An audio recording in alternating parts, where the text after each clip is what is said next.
Welcome everyone to Ball Knowers. We open up here today, audience, a pleasant good afternoon for me. Though my co-host probably doesn't agree with me because of what happened last night in the New Jersey Devils and New York Rangers game last night, in which the Rangers scored 5 goals on Nico Daws and the New Jersey Devils and thoroughly outplayed them the entire time. And, it was a great game, all intents and purposes, for the Rangers. The Devils, however, well, Cameron, if you may, can you do something for me? Turn around. Hey, you stopped one. You stopped one. There we go. And My little fidget toy. It was a little Ranger puck right here. This is cool. He stopped one more than Nico does. And it was such a great game. Let me tell you. Now the Rangers have won 9 in a row and are at the top of the Metro and are a point back of first place in the NHL. Way while the Devils still have about less points than the Islanders, or tied, actually, I think. Now, the Devils had all this momentum from last year after winning their Stanley Cup, winning the first round championship. Thought they were going to ease right on through. But the goaltending at the 12th hour just vanished out of midair. But you know what? Enough from me. Why don't we just hear what Cameron thought of the game last night? There have been many points in my life where I have been disappointed, baffled, left speechless, and downright embarrassed and humiliated by my sports teams. The New York Giants have done it to me many times. The New York Yankees in the last few years have done it to me many times. And the New Jersey Devils have done it to me many times. But last night might have been the exclamation point on what has been nothing short of a disappointing, inconsistent, frustrating, embarrassing, and downright pathetic season. This team came in with expectations that they would not only be one of the top teams in the Metro, that they would not only be one of the top teams in the East, but they would be one of the top teams in the NHL, and they would be at the forefront of the conversation for winning the Stanley Cup. After winning 52 games last year, winning a playoff series against a frustrating Ranger team last year, at least for Ranger fans. Luke can tell you all about that. But they loaded up in the offseason. They got Tyler Toffoli. Good player. They got Colin Miller. Dude, Tyler Toffoli's done a solid job. I'm not here to attack any of those guys. They forgot goaltending. And now that's just a symptom of a major issue. What I saw last night, now technically the game lasted 60 minutes and 3 periods, but no, the game ended. I'll tell you when the game ended. The Rangers took a 5-minute major in the first, 30 seconds? 3 minutes. In the first 3 minutes. Shouldn't have been a penalty. Oh my God. Okay. What do you think it should have or shouldn't have been a penalty is up to the interpretation. But what matters is the Devils got an opportunity early in the game to set the tone on a 5-minute major. And you know what they did on that 5-minute major? I don't think I watched all 5 minutes of that power play. I cannot name a single high-quality chance that the Devils got. I don't care that it was only 7 minutes into the game. I could have turned it off. That's when it ended. That game ended. After that, you don't simply win hockey games after that. And you know what happened? 2 minutes later? What? I think it's like someone on the Devils takes a slash. I think it's like Luke Hughes. Luke Hughes takes a slash, and the Rangers accomplish in 4 seconds what the Devils couldn't in 5 continuous minutes. And on top of that, and you know what? Another thing that 5-minute major did? It sent the Rangers a message that they could do whatever they wanted. That sent the message. The Devils sent the message to the Rangers. It's like, hey, you can have your way with us and we will do nothing about it. Because the Devils don't have any physical presences, at least. I give props to Nate Bastian for trying. I mean, he got put in a headlock by Jacob Trouba, and wait a minute now. He got put in a headlock by Trouba, and he got. That was the other way around, actually. No, I'm talking like the actual fight. The fight, Jacob Trouba, put Bastian in a locker. And then, the big hit, which was clean. I will admit it was clean. I am not, I don't care if Devils fans are claiming if the Rangers are dirty. If you're a Devils fan and your main takeaway from this game is that the Rangers are dirty, that is the absolute last thing you should be talking about as a member of this fan base. If you are talking about that, I am convinced that you are paid off by the team itself to deflect from the utter abomination, the embarrassment that this team has become. What the Devils not the Devils talk to the hand. I have the floor. I am appalled by this effort. The Rangers came into this game with 3 goals in mind: to outclass, embarrass, and humiliate. But they deserve the win-o-meter. They went into your house and they overran it with not only your team, with their fans. That is what, and the Devils fan base, they had no right to, the Devils have no right to complain about their fans not showing up to this game.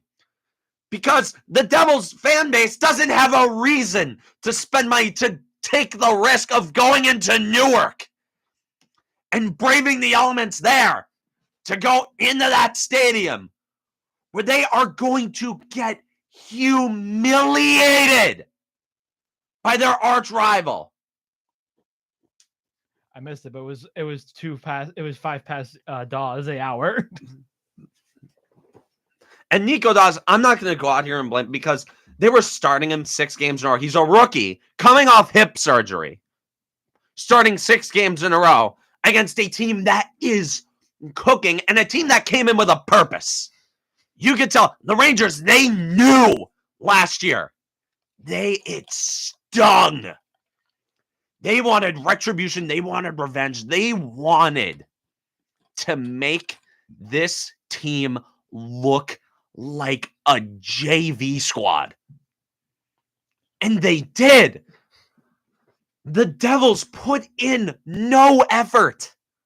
Whatever, last year's team played with a purpose. Last year's team played like they cared. I saw such a lackadaisical, a complacent play style from this team. They look like they gave up. They pushed back. They never pushed back in that game. After the big hit on Bastian on the 5-minute major, they had an opportunity to respond. They could have scored. With the talent on that team, and I'll get to the power play. I will get to the power play in a minute. This historically bad unit. They had an opportunity. That penalty, one of your tough guys got ran into and just got I think he got his nose broken or something and came back into the game. I can't believe he got back into the game, honestly. Even you were texting me, it's you can't, even you couldn't excuse that hit. And that was such like that opportunity. That was an opportunity to send the Rangers a message. It's like, hey, if you try this again, we will make you pay. And they didn't. They didn't. They were on that power. They were all drop passes. They were passing the puck. They did not shoot. There were 40 shots. I cannot believe that they actually had 40 shots. They looked, I swear, they looked like they were playing against the Trap Devils. Back in the day, when the shot quality was embarrassing. Among other things, it's embarrassing. And Luke. Yes. What are you doing? No, Luke Hughes. Luke Hughes. Luke, what are you doing, man? What, that giveaway? I love you. I'm going to be patient with you. I think you have the potential to be a very big part of this team for a very long time. But, dude, that was careless. Multiple points in this game. This team looked careless. They looked like they phoned it in. And to be honest, when you play for a coach that acts like he knows everything, that points fingers at everything and everyone else, but has no idea what he's doing, He's just a great coach, though. I don't know if I can blame him. I don't know if I can blame them for not exactly putting up the best effort night in and night out against the team that, like the Rangers cared about that game. Listen, Lindy Ruff's a great coach. You got nothing to worry about. Oh my God. But dude, Lindy. I have quotes. He has. No, wait. Via Ryan Novozinski of the Star Ledger, who was not given the microphone once at the press conference because they knew that he's the only one who has the guts. He would have ripped him apart for this game. Via Ryan Novozinski, a great reporter from the Star Ledger. This is Lindy Ruff commenting on the Devils going 2 of 46 in their last 14 games on the power play. This is an excerpt from Lindy Ruff. I imagine you've asked every player. Now they're feeling it, and you guys are creating excess pressure, Ruff told reporters. Us as a staff will go through probably blah, blah, blah, blah, blah. But the point is, he's blaming reports. Now, I cannot imagine. Now, if you're thinking that the Devils beat is being mean to you, on what planet is the Devils beat mean or hard on their coaches, on their players, anybody? They're doing soft toss after soft toss, and that's a problem I have with the beat. That's why I love Ryan Novozinski so much, because he's bothering to actually ask the questions. The Devils try and keep a very, very, very tight muzzle on the reporters who will actually call them out on their issues, because they want to maintain the image of having a nice bubbly team, that you can write fan fictions about and just post about like Taylor Swift ads on Twitter. Ooh, all the puck bunnies. We got to get the puck bunnies in here because Jack Hughes got drafted. Me. And I just imagine being someone someone who actually plays. If the players are now, I think the players are done with Ruff at this point. Like, I think it's obvious they're not playing for him. They obviously think he's full of what. Can't say it on the airwaves. I'm holding back a lot of things that I can't say on these airwaves because I get in a little bit of trouble. But I'm just imagine saying that in Toronto. Or better yet, imagine saying that 10 miles across the Hudson. If you think the Devils beat is bad, imagine being in Canada. Imagine saying that in front of the Canadian press. They would rip you Shreds. apart. They would rip you down to an atom for saying something like that. Something so boldly wrong. Something so bold and wrong. You know, I found a statistic on Instagram. which is I think the worst power play percentage in a single season in NHL history is the 2020-21 Anaheim Ducks at like 8.5%. I think. Ooh. The Devils, since January 5th, are converting on 6.9%. And this was just after the 5-minute major. This is after it got worse. They're now 4 for 62. So that number has gotten lower. But I'm just imagining someone like Giancarlo Stanton reading that headline. Like a guy who has taken way more slings and arrows from the press than Lindy Ruff. And I just imagined it like, dude, like there are so many coaches, there are so many players. Imagine Eli Manning reading that. A guy who won 2, a guy who actually accomplished something for one of my teams. Reading that headline and listening to that. Imagine. Like just like he's not getting. They're not giving the hard-hitting reporters the microphone. What do the reporters do? Like what the Devils report? Like they're doing their job. I'm not going to go out there and say they're bad journalists. Like I'm not going to do that. Like they're colleagues in the industry. Like I'm not going to say that to them. But it is a significantly easier. You play for the lowest pressure team in the tri-state area among all sports. If you go down the list, the New Jersey Devils are dead last in terms of popularity and attention in terms of all the major sports in this area. Like in hockey, the Rangers and Islanders are bigger. In football, the Giants and Jets. Baseball, Yankees, Mets. Basketball, Knicks, Nets. The Devils are at the bottom of that list. Now, Luke, your brother Jack is asking, like, does the trade deadline offer any? So, to be honest, the time to make adjustments to the roster was 2 weeks ago when there was still somewhat of a hope for things.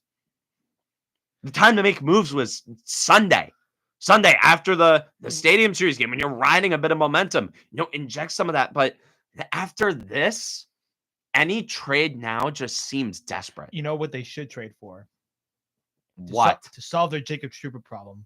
They should trade for Ryan Reeves. No, I do not. They should trade a first-round pick for Ryan Reeves. No, I do not want to trade. Hey, they need the toughness, They need that toughness to solve that Jacob Trouba problem, man. The Devils didn't have any toughness last year, and they did just fine. But now if Nate Bassensell is your tough guy, I'm sorry, I just can't get convinced over that. They still have that Jacob Trouba problem though. Now, how many teams have won the cup in the last few years have like a tough guy? Vegas didn't have a tough guy. I mean, they had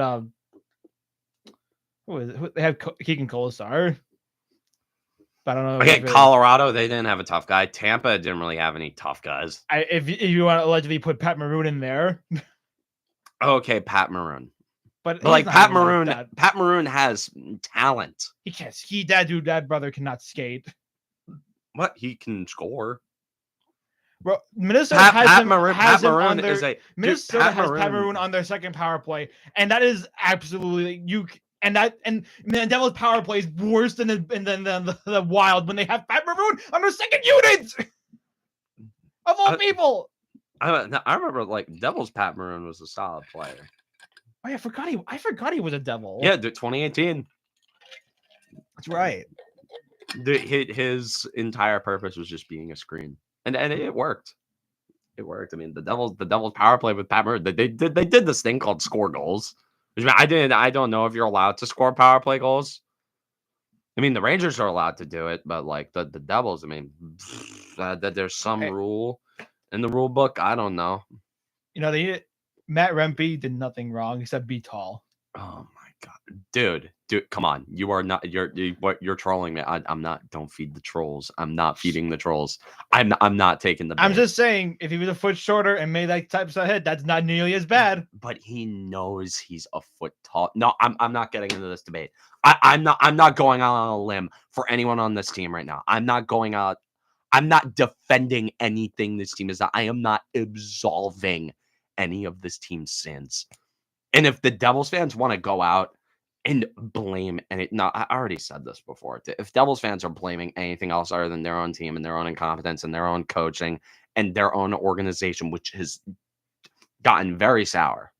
Like the feelings I have toward this team have soured significantly since last year because, and I said straight up, I'm like, hey, the bubbly feeling from last year, like that, I said after I recorded a YouTube video after, like literally half an hour after Jesper Fast scored when he deflected Cook in the Yummy shot in Game 5 in Carolina.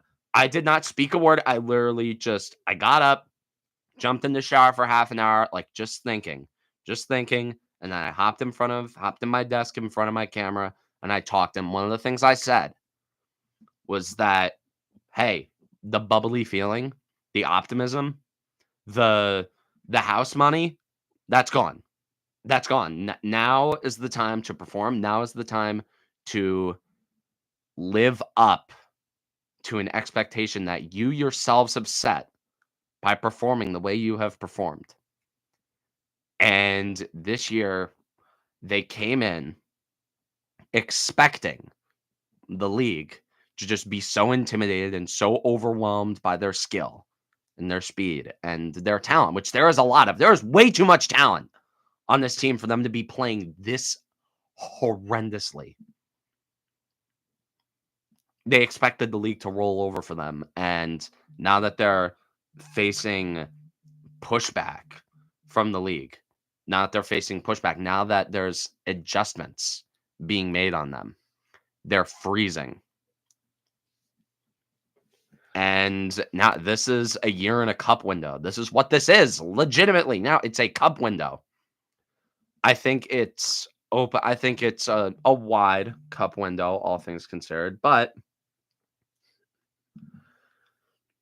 I mean, a year in a cup window waste is still like wasting a year.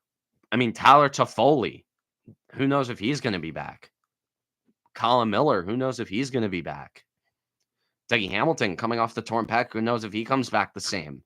Timo Meier, oh, now that's a conversation that we have to have very soon. It's a conversation that a lot of people are having right now. It's a conversation I'm personally not ready to have it.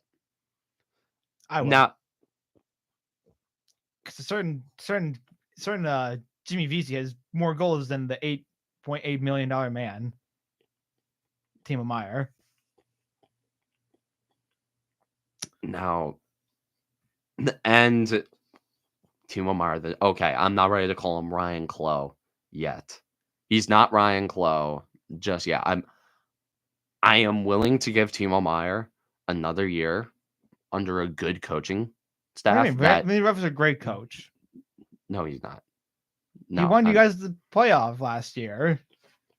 Yeah, Lindy Ruff worked last year, but no, this year confirmed. Like, whenever your team disappoints you, it's like over the offseason when you have a lot of hype going into a season, there's something in the back of your mind that's saying, ooh, we lost this one thing. What if that one thing really impacted us that much? Like, I'm sure, like think about, like, you've dealt with a lot of disappointment. I mean, the Mets. Like, think about, like, a season where the Mets disappointed you. And where they did well the year before. But going into the next year where there was a lot of hype, but there was that one thing, like, overall you were optimistic, but there was that one thing in the back of your mind that was saying, like, hey, what if this change impacts the team on a super high level?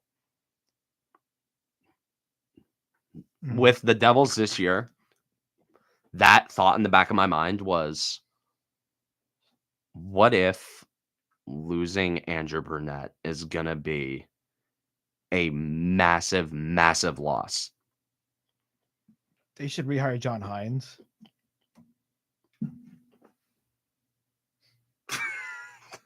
Dude, you're just poking at me, bro. But like Andrew Burnett leaving the Devils, I feel like has had such an impact because like before Andrew Burnett got here, everyone couldn't stand Lindy Ruff.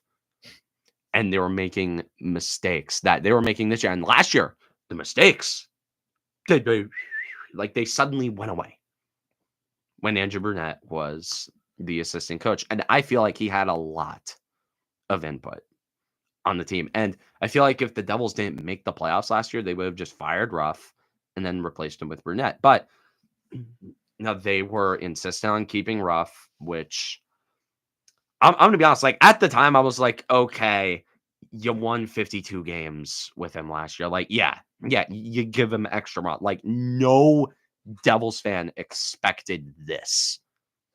Like there is no Devils fan who was coming into this year saying, you know what? They're going to fall apart. There was every Devils fan was saying the SC term.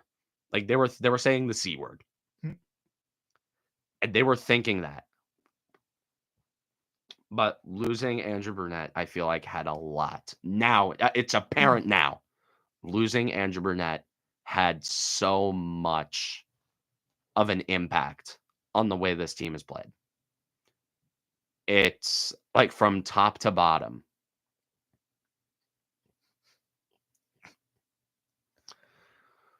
But Lindy's still a good coach, okay? He still won you that many games. Who's to say he can't bring you back to the promised land again? It is on the players. And you know what? Maybe the reporters are being too tough on them. Maybe. You know who disagrees with that statement? Who would agree? A little guy named Common Sense disagrees with that. Maybe stop asking about the power play. It will get itself resolved eventually. No, I'm also imagining like Aaron Boone and seeing that and just thinking like, really? Now I have my fair share of problems with Aaron Boone. I am not trying to defend that buffoon in any way whatsoever. But like, imagine being Aaron Boone. No, imagine being Brian Dable, who has to deal with Pat Leonard on a daily basis. God, that's looking unpleasant. at that That's quote unpleasant. from Lindy Ruff, and he's thinking like, dude, Even I wouldn't make that.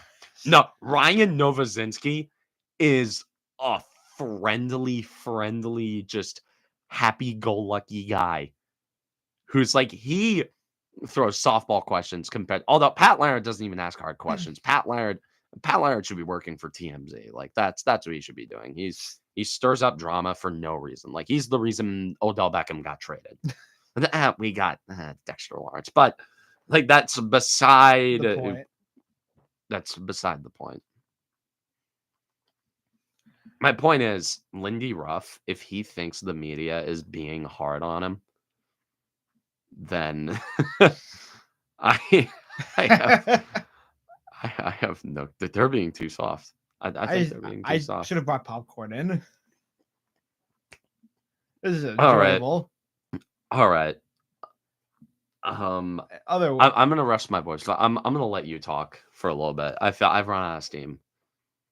So, you know, I just couldn't believe like how many like behind the back blind passes the Devils were making the entire game too. That's another thing. Like, I'm like, are you sure you're not the Rangers in red or something like that? Because that's a patent Rangers move right there. Behind the back blind passes that go nowhere. But you know, it's games like this. Oh, and I'll just say, Alexis Lafreniere, 2 goals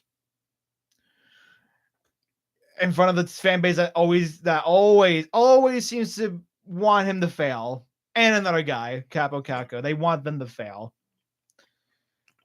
And Alexis Lafreniere finished with 2 goals, while Jack Hughes only got 1.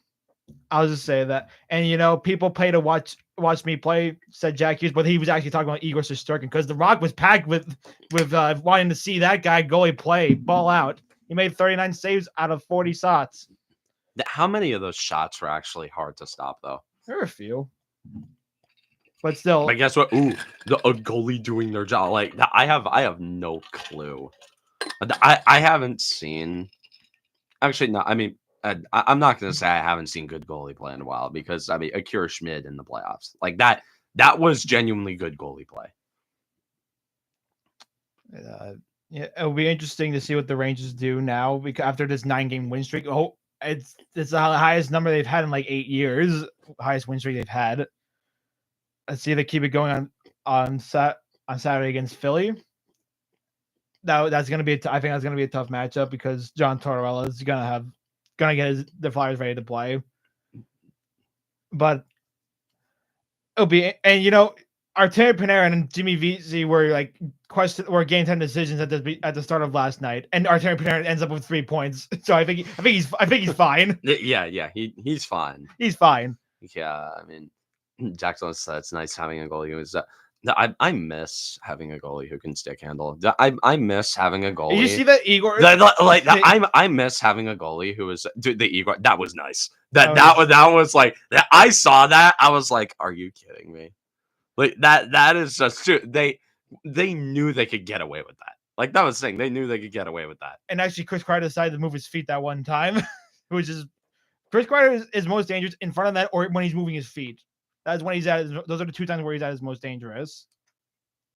And he moved his feet and he got the goal.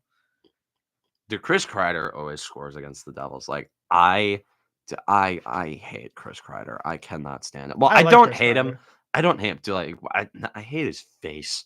Like I just hate looking at it. If he had a different face, like if he just shaved, like that is not a guy who should have a beard.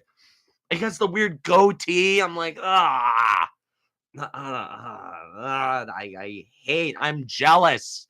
I'm gonna straight up say it. I'm jealous. I'm jealous that you get to watch a good team year in and year out. And you guys don't seem to care about how much you guys lose in the playoffs because you guys always seem to have a good time. Every year, you guys seem to have say about that. An amazing time, dude. I'm jealous. Every year, I get mad at myself. I tell myself at least once a week during hockey season, why didn't I become a Ranger fan?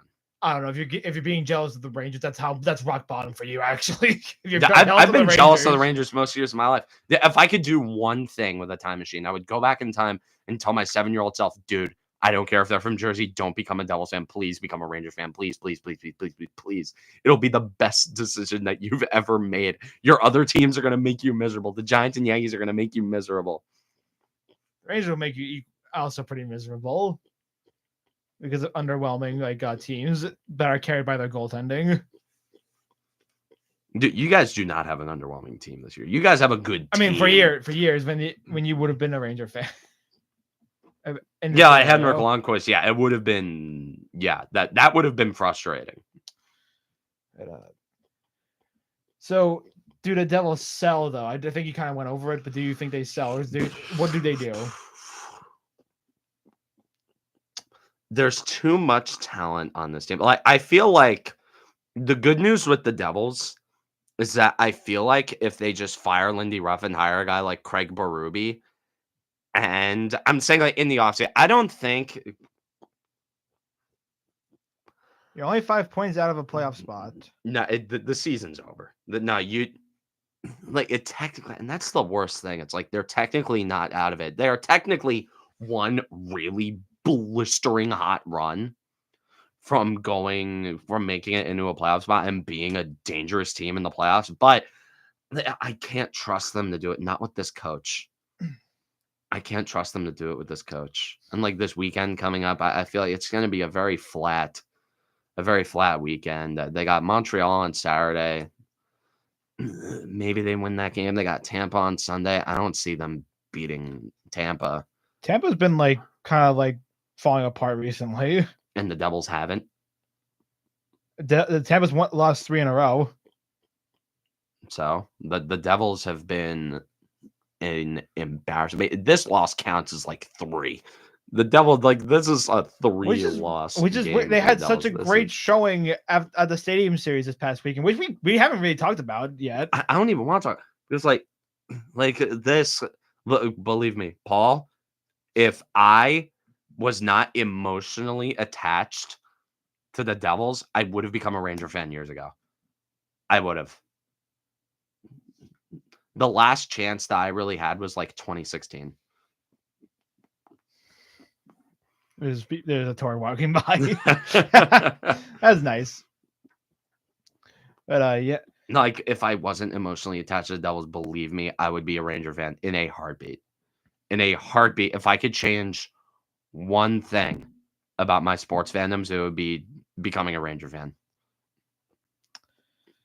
I still question that decision somewhat, but hey.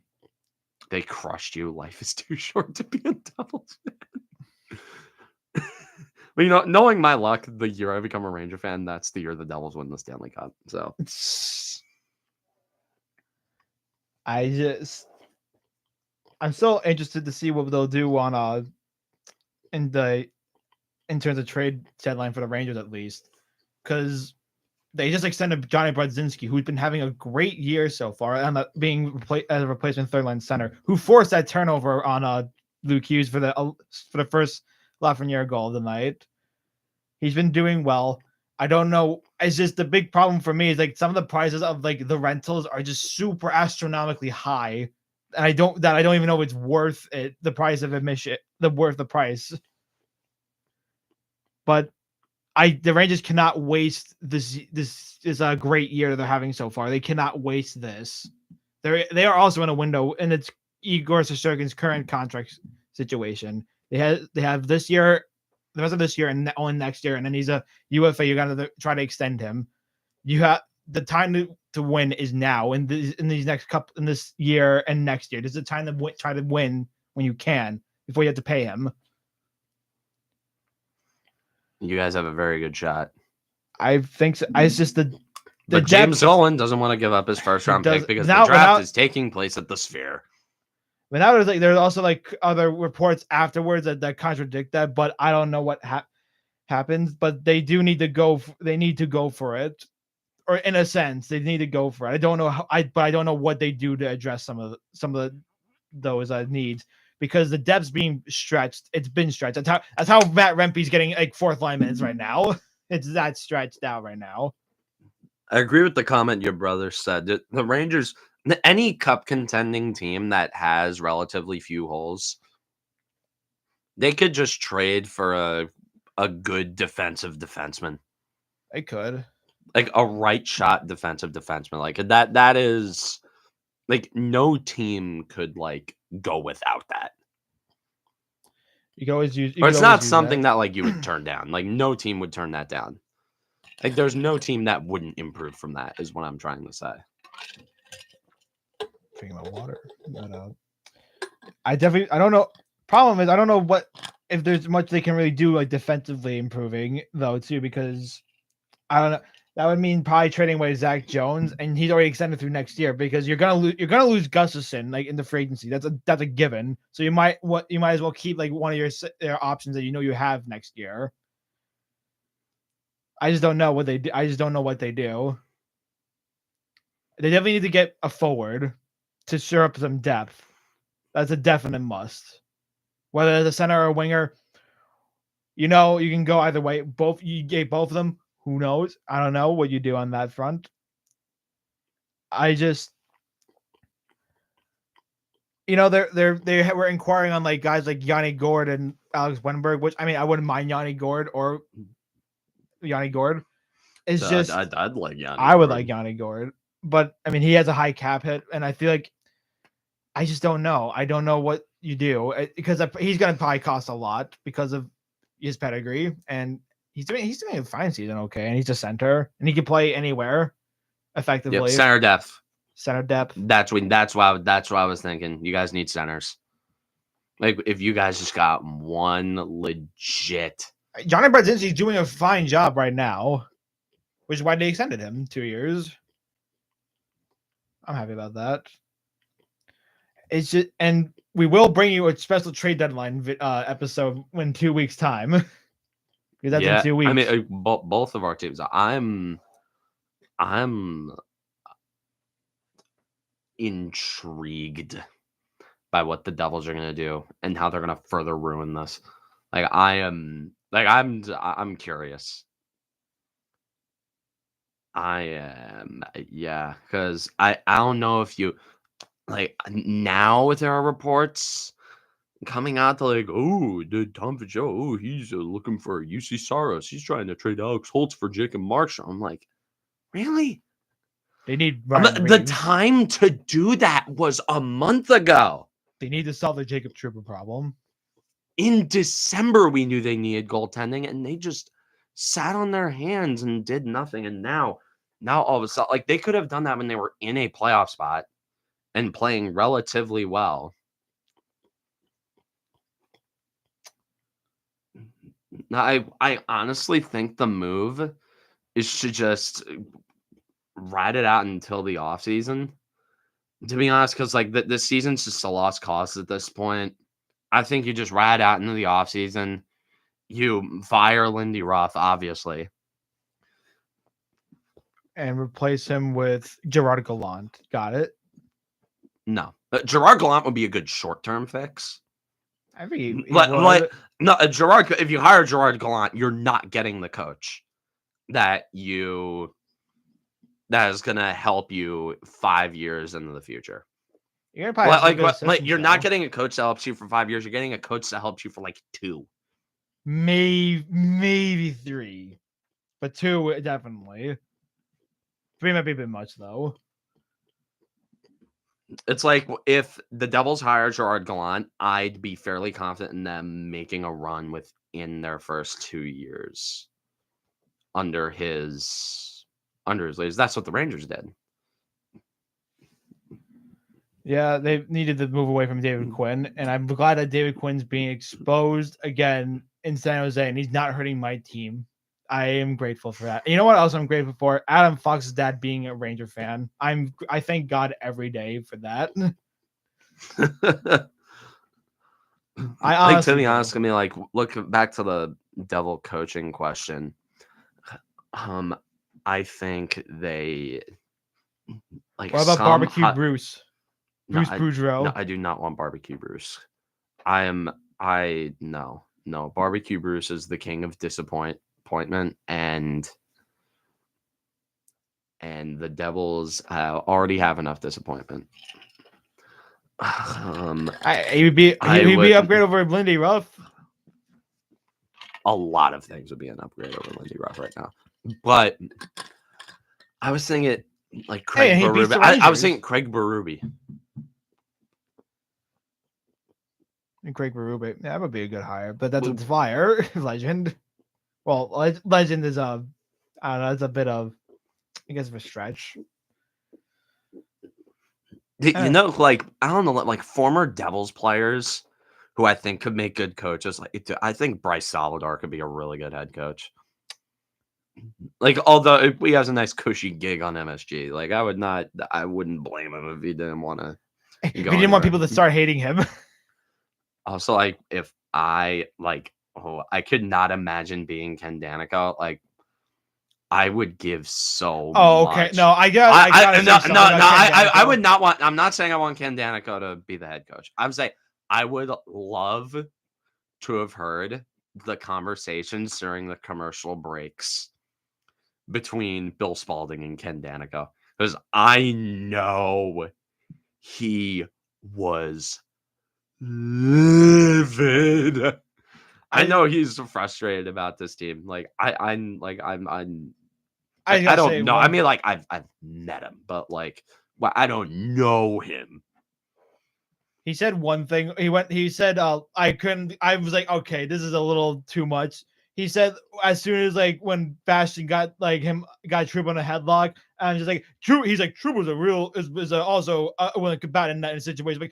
Wait a minute, what? Do you have eyes, Ken? Do you have eyes? Do you think someone being in this position right here is a willing combatant from being jumped from behind? Are we watching the same thing? Please tell me. I want to know what you see. That's about it. but I also don't know how Bastion walked away with no instigator in that on that play either. I don't know how he did not get an instigator because he instigated it. I mean, it's like any Devils fan who thinks that the refs are on the Rangers side is they're blissfully ignorant. You finally agree with me. Like in that game, the refs helped us. You finally. I guess it's also years of being worn down and gaslit. I mean, but hey, I got gaslit by one of my friends into thinking that Dak Prescott is an MVP caliber quarterback because I've been around and dealing with the conversation. I've been so sickeningly annoyed by it that I like forced myself to agree with it. So I just have.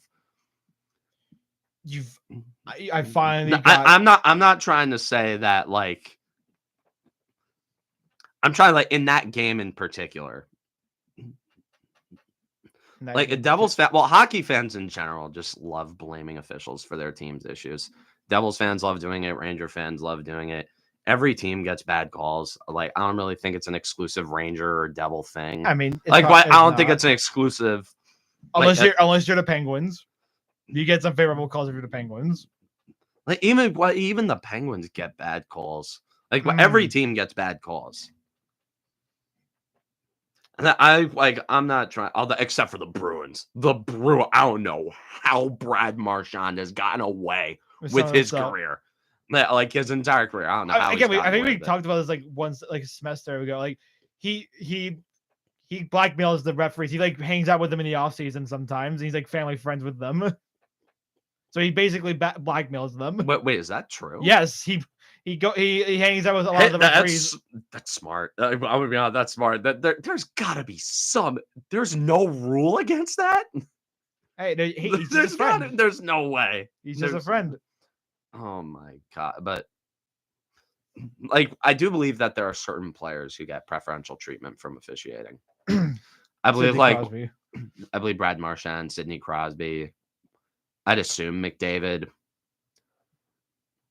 I mean, he's like so fast that he basically has to take a penalty against him sometimes. I mean, sometimes the only way you can stop him is by tripping him. Yep. It was a great win last night. It was a pretty good win. I feel like we've talked hockey to death. I mean, you want to talk like pitchers and catchers? Yeah, it's reporting. Yeah. Well, I mean, teams are starting to report now. Well, now I'm gonna be sad because Kodai Senga is gonna start in the season on the IL. I'm like, you've been too happy on this show. Now it's time for me to be happy and for you to be sad. I mean, I didn't have much expectations anyway, but it's sort of like an of course situation. It's of course, yes. And apparently Steve Cohen says he wants to keep Alonso, and I'm like, so yeah, this confirms everything that I need to know. It's Scott Boras is causing problems in negotiations, as always. In between him and between the Mets and Alonso, it's Scott Boras causing problems in negotiations. I'm assuming. Okay. I feel like this is the offseason where a lot of people are starting, myself included, are starting to realize that Scott Boras is actually a terrible agent. Because freaking Kelly Bellinger's still a free agent. Is Blake Snell a Boras client? Yes, Blake Snell is a Boras client. Jordan Montgomery, Boras client.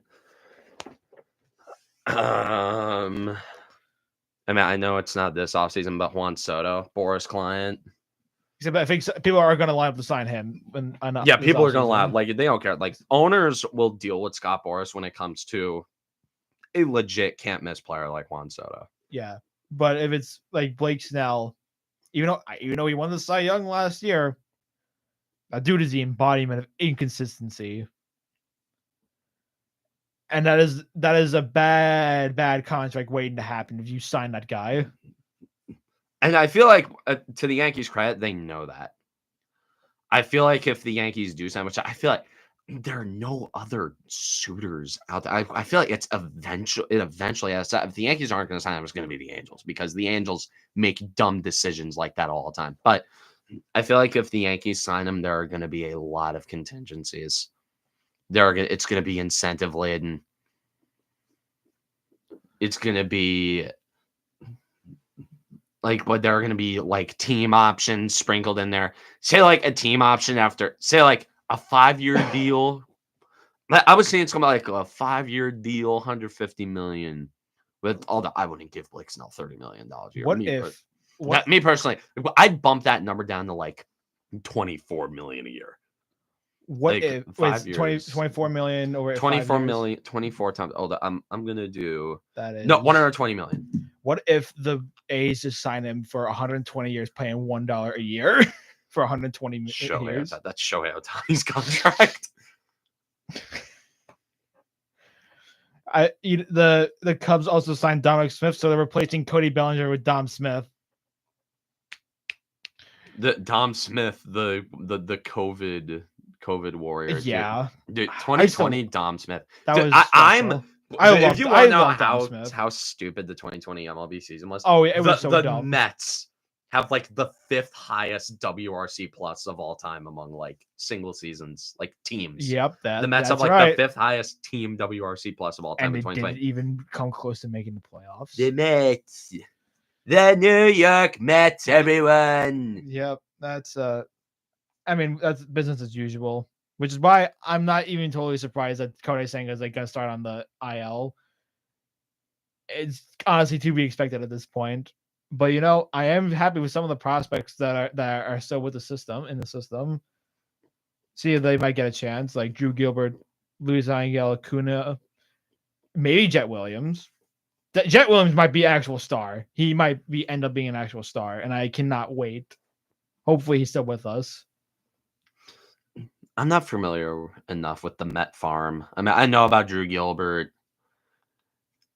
But like, other than that, there's nobody really notable that I can think of. I mean, I know the Yankee farm, like through and through. I know Spencer Jones. Like Drew Hampton is a guy I'm very intrigued about. Like he's been compared to Garrett Cole, and if it's lofty, that's very lofty. But like, I mean, if nothing else, the Yankees are really, really good at developing relievers. Like the Yankees should never ever spend actual money on a reliever ever again. Like, I don't care. Like, let Clay Holmes walk because he's going to be demanding a bunch of money that the Yankees should not give him. Because, like, with Matt Blake, that is one thing the Yankees do better than most other teams. They know they can just get auto-generated reliever, like Ian Hamilton. Like, Ian Hamilton is a auto-generated player on the show. And he's like all of a sudden comes in. He's the setup man. Garrett Cole has a player option too after this year, by the way. But the Yankees can negate it by adding a 10th year to the contract, which I assume they're gonna. It's like he's also a Boras client. I'm pretty sure. Yeah, Cole is a Boras client, but Cole's another guy you can put up with Scott Boras for. Yeah, especially after 2019. Like 2019, Garrett Cole had one of the best. How he didn't win the Cy Young is I don't know how Justin Verlander mystery to me. Justin Verlander got the Marty Brodeur achievement of lifetime achievement. Yeah, a lifetime achievement award. Like, they gave Verlander a side. It's like they're like, I think we kind of owe him one. It's like that was kind of the thing. It's like like we kind of owe him. It's like we never gave him one. It's like sure. It's like the same thing with the Oscars. It's like when Brad Pitt won Best Supporting Actor for Once Upon a Time. It's like we kind of owe him. Although I've never seen Once Upon a Time in Hollywood, I'm sure he does a phenomenal job in that. But like, cause Scott Boras, like I'm willing to put up with him for Garrett Cole. I'm willing to put up with him for Juan Soto. And fortunately, it seems like Brian Cashman is one of the few people who has the wherewithal and the patience to deal with Scott Boras because he's also a pretentious hack. So I mean, they sort of attract. They're made for each other. They're made for each other. They're both pretentious. They're both like toxic human beings. So I mean, I hate saying this, but I'm excited for the Yankees this year. Me saying I'm excited about the Yankees, it never ends well. But truth be told, I am excited. Because like every single time I see Juan Soto in pinstripes in a uniform doing like some photo shoot, and like, enjoy it. And with everything that the Yankees, they're at least gonna go for him. Yep. They're at least gonna try. And I like Juan Soto. Like there are certain guys. Got clip that because we can revisit it in the fall. Yeah, I know. I know they were gonna let me down in the end. Like I know they're gonna let me down. I'm just excited to see it like in the moment. If you get what I mean. Like it'll be fun seeing Judge and Soto go on a run together. Like I'm waiting for that hot streak. Like where Judge and Soto get hot at the same, like they sync up. Yep. That the Yankees are going to go on like a 10-game winning streak. It's going to be ridiculous. They're going to have like a 25-3 run, like something stupid like that. Because with those two mashing and clicking at the same time, you can't be stopped unless the pitching completely collapses and you have to score 9 runs to win a game, or like win every Carlos game. Rodon's pitching. yeah, like whenever Carlos Rodon is pitching. I don't see the Yankees losing many games with those two hitting the way I know they can hit. O'Neill, Martinez, and Bernie. I mean, honestly, Judge and Soto are overall more productive than and this is saying a lot. This is a lot coming from me because and my parents would kill me if they heard me say this about like Paul O'Neill, but like Aaron Judge is overall a more talented player than Paul O'Neill and Tino Martinez combined. But and like Juan Soto is more like I take Judge and Soto's ability and production over Paul O'Neill, Tino Martinez, and Bernie Williams. Granted, in the playoffs, maybe different story. But in a regular season setting, talking about raw numbers, they did not put up what Judge and Soto have been doing. Yeah. You don't know which foot Aaron Judge kicks with. I love Paul O'Neill's baseball reference page so much because he's the one player that has a listed kicking foot on that website. No, he would make because of that one play he had where he kicked the ball back into the infield. Oh yeah, when he was in Cincinnati. Yep, and it actually helped prevent a run. It was Paul O'Neill like perfected like being a rage baby. Paul O'Neill I think destroyed 100 water coolers throughout his major league career. Like, have you seen the clip where Paul O'Neill hit like a game tying home run in the 9th inning and like he thought he got under it and didn't hit, so he like slammed his bat on the ground because he thought he flew out. That's just funny. The Yankee Stadium. Old Yankee Stadium too, which was even more of a bandbox than the new one. Although the new Yankee Stadium isn't really. It has a neutral and even like negative park factor when it comes to hitting because of the gaps. The Yankees gave him a water cooler with a bathroom. That's right. All right, we're coming up on 3:00. I had fun ranting today. I had fun listening. I needed this. It was therapeutic. Like I needed to get this out. So, anyways, I hope we have more of these. Actually, you're not getting one like that for a while. This is like a once or twice a year thing for me. So, anyways, I'll take us out. I'm glad I made you smile, Jack. Thank you so much for tuning into the shows every week. Means a lot to have the chat interaction. Hope we get some more in the future. But anyways, this has been Ball Knowers. Luke should talk more. That I told him beforehand that I'd be getting. I mean, this isn't much different than a lot of other shows sometimes, too. But I have some more. I just like listening to you talk, at least specifically for today. Yeah, for today. Wait, we have more talk. So, anyways, this has been Ball Knowers with WIUR from Luke Dolan. Looking to make it 10 on Saturday, maybe even 11 on Sunday. Hopefully. I am Cameron Woolley. Wishing you a good weekend signing off. Take care.